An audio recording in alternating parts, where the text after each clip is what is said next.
You are listening to In a Minute on Second Chance Ministry Radio.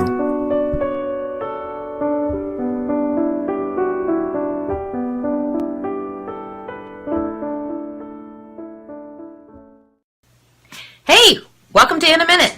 I'm glad you're here. I'm Robin Heiskell, and we are reading through the Bible book of Matthew, one chapter a day, 5 days a week. But before we read, we're taking just a couple of minutes to discuss what we're about to read. And in this episode, the very first one, we're starting at the beginning of the New Testament at Matthew chapter 1. The writer of this book of the Bible is one of the 12 disciples called by Jesus. Now, Matthew is not the only New Testament writer to record the birth and the life of Jesus, but his account is unique in that it stresses the kingship of Jesus, and it presents his credentials as Israel's promised Messiah and rightful heir to the throne of King David of the Old Testament.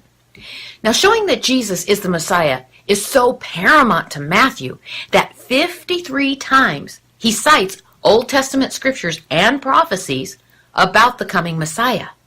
This was important because many of the Orthodox Jews of Jesus' day did not believe that he was the promised one and the everlasting heir of the throne of David. Now, why not? Well, they were hoping desperately for Israel to be restored to the glories of King David's time. And they were also looking for more of a political leader to free them from the Roman rule.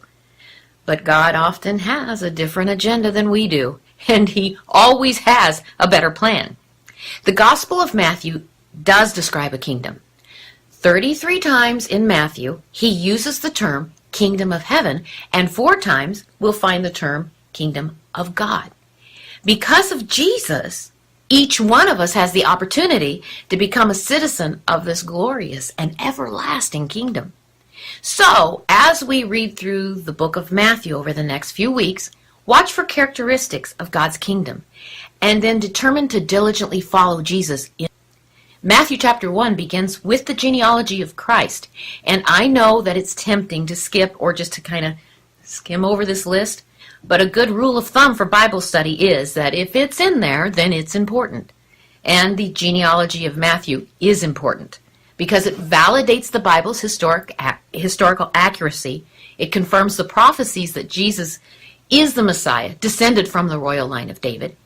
And it shows us that, hey, these were real people who lived real lives, and God interacted with them.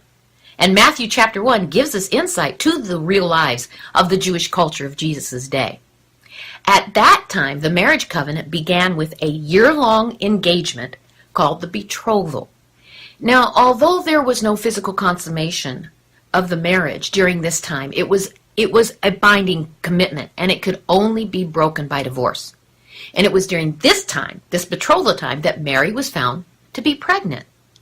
Joseph he had a right, he could have made a public spectacle of Mary on the grounds of infidelity. But he was a man of integrity, and he chose to divorce her quietly to protect her. In a dream, God confirms to Joseph that, hey, wait a minute, this is part of his plan. And indeed, by a miracle of God, Mary is still a virgin. To Joseph's credit, he obeys God and stays with Mary. Joseph, as the earthly legal father of Jesus, establishes Jesus' royal lineage through the line of David. God, as his father, makes Jesus the long-awaited Messiah. Jesus is both fully God and fully human. This miracle is the means that God chose to bring his son into the world. An angel instructed Joseph to call the baby Jesus, and that name is significant.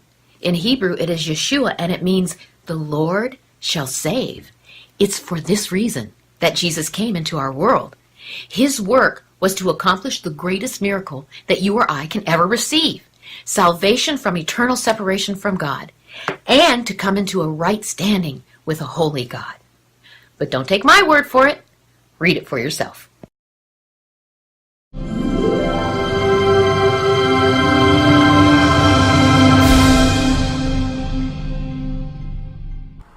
You are listening to Second Chance Ministry Radio.